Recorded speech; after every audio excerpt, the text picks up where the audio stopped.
Hello, friends. Welcome back to the School of Self Worth. I am your host, Nicole Song. And today is a solo episode, which I love to do because it's a time for me to dig into topics that I am hearing to share with all of you.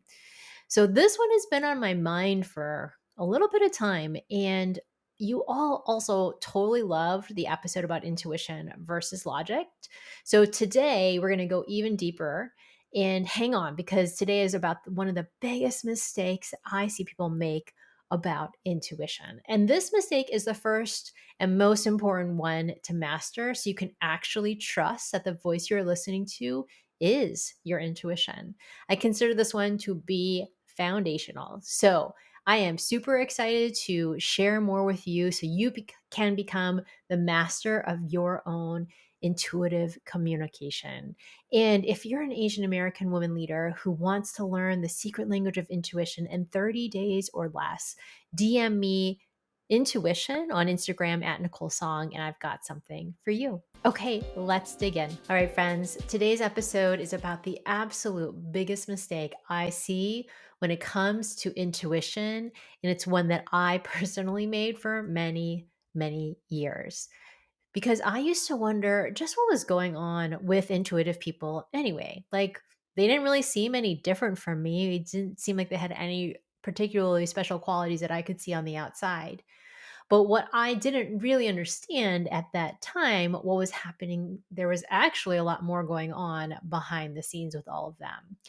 And so I did wonder, I'm like, what was this mysterious thing that was making them so intuitive when they didn't really seem on the surface to be any different from me? And it also begged the question, why are some people so intuitive? And then other people never seem to really figure it out and just use logic for all of their decision making and then end up getting to be a little bit stuck, feeling unfulfilled, and in this overthinking place all the time. So today, you are about to discover the real reason why. But first off, if you're like I used to be and you're wondering about intuition, but you're not really sure if that's even something for you, here's a cool, helpful hint. If you are curious about intuition, that is actually your intuition speaking. I'll say it again. If you're curious about intuition, that is actually your intuitive voice talking to you and directing you towards resources and places that will help you master the language of intuition.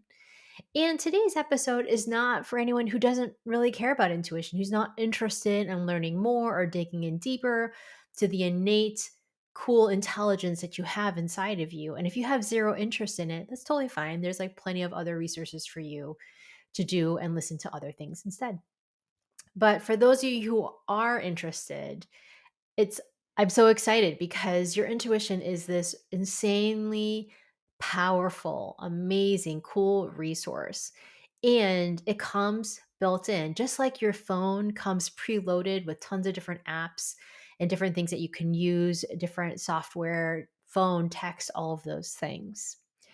So that begs the question then, if it is built in, if your intuition is part of who you are, why doesn't everyone use it? Well, it's not a tool that exists in a vacuum. So, the easiest comparison is I play violin in an orchestra, and recently, right before a concert, our two oboists got sick, like 2 days before the concert. You can't play a symphony without the oboist. So, we had to call in two backup oboists. Your intuition is like that. There are actually several components at play for you to be able to hear it so that you can get to the perfect resonance, just like how an orchestra puts together all these different people and instruments to actually play a symphony. And so when you're missing key pieces of this orchestra, you can't actually function. You can't get to the right pitch. You can't get to the right place. And so you really need all of those pieces functioning for it to work. And so today we're going to address the first essential component. This is like the equivalent of your string orchestra. Like, you really need to have this basic thing in place for you to actually start to listen to intuition.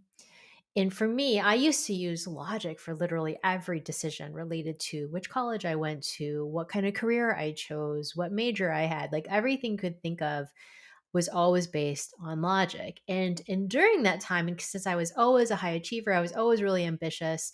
I struggled for years to feel like I was making the right decisions or calls for myself. I was comparing myself to everybody else that I knew, even though it probably looked on the outside like I was super successful.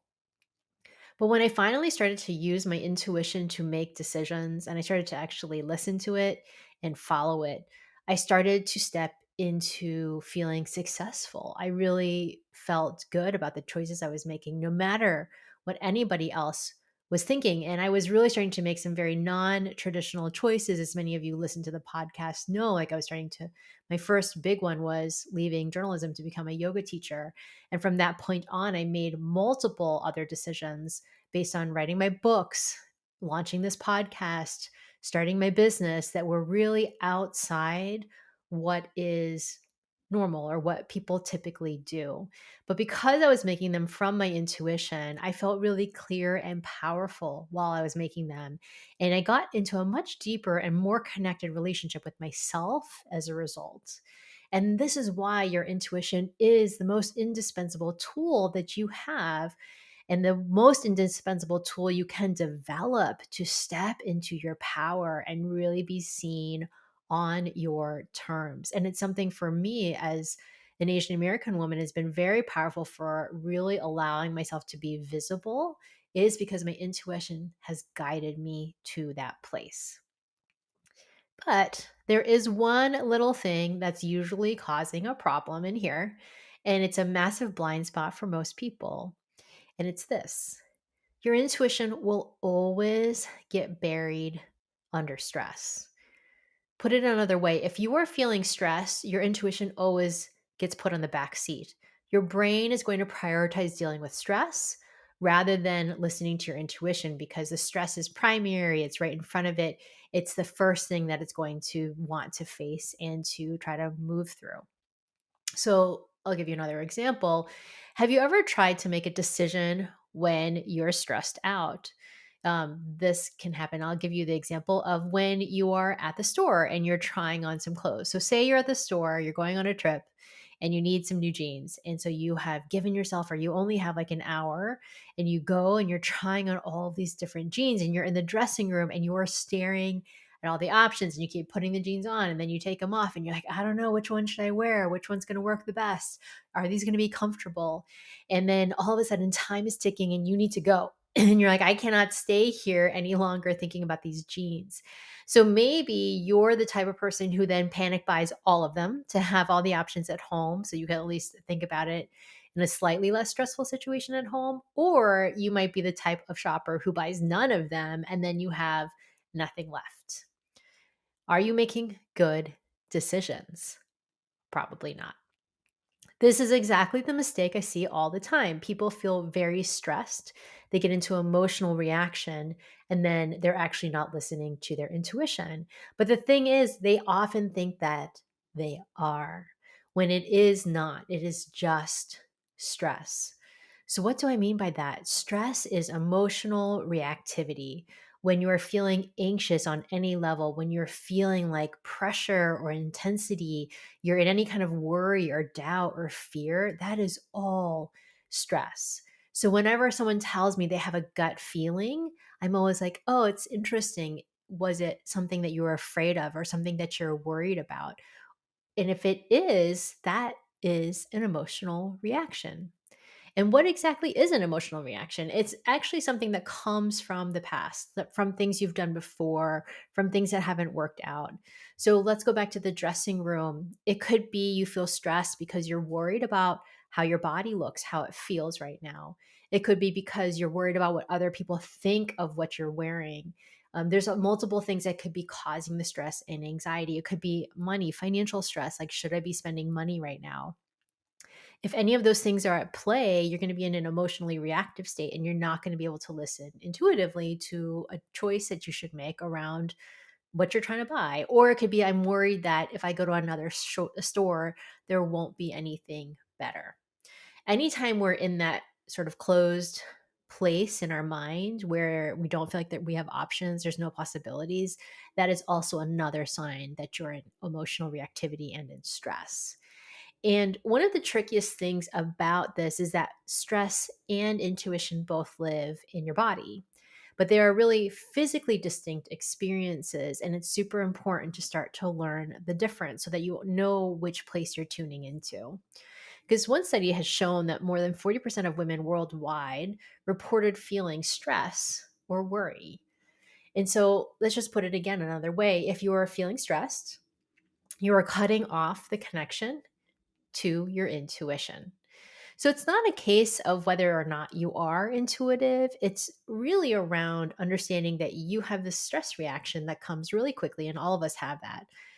For you to start to learn to move out of that stress reaction so that you can get back into a calm, grounded place, because that's when you're going to be able to start to master and understand the language of your intuition. And really that is the first step, is calming your nervous system, learning to be present and learning to be grounded. Because when we start to take this on a bigger scale to work, for example, if you are feeling stressed all the time at work, you're worried about what your boss is thinking about you, you're worried about what your coworkers think. And anytime you have that kind of anxiety or stress, it's going to be suppressing your intuition. And then you're not actually going to be able to make the calm, confident, clear decisions that you know you're capable of and what you want to be doing all the time at work. You're going to be making a lot of times decisions from stress. But when you can start to recognize and calm that inner chatter consistently, and not just for a few minutes at a time, but actually live your day from that place, that's when you'll be taking a really substantive step forward towards learning the language of intuition. And not only that, then using it in a really effective way. Now, there are several root causes to emotional reactivity, which I teach in my program, for you to feel truly calm and grounded throughout the day. And it's important for us to always start to look at some of those root causes down the road. And it is possible for you to start to help yourself to take some steps towards this. Or you can continue to stay in the stress instead of giving it up. It's always up to you. You always have a choice in the matter. But when you get to a point where you're really wanting to reduce that stress and understand the difference between the stress chatter and your intuitive voice, that is the moment you really start to peel back the layers to start to uncover and reveal what's already there, which is your intuitive voice. And it's such a cool moment when you really connect inward to it.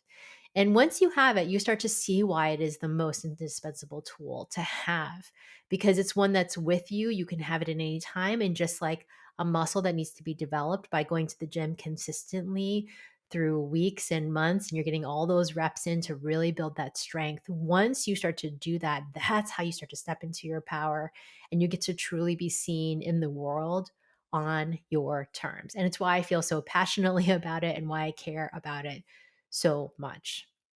So, your job is to say, okay, like look at that stress and then just start to reduce it and understand that it is distinct. And until you have that distinction, not relying on any stress reaction or not thinking or mistaking it for your intuition, really just start to give yourself some more space and some more time, because that's going to be the first step towards really understanding and mastering intuition rather than forcing anything. And I will promise you that if you're trying to force it, that is definitely not your intuition. Okay, friends, thanks for this conversation. If it resonated with you, I would love to hear from you. Make sure to screenshot and share it on social media so others can know. And again, if you know that you want to master the language of intuition in 30 days or less, DM me intuition and let's chat. Thanks for listening, everybody. And until next time, I will see you so soon.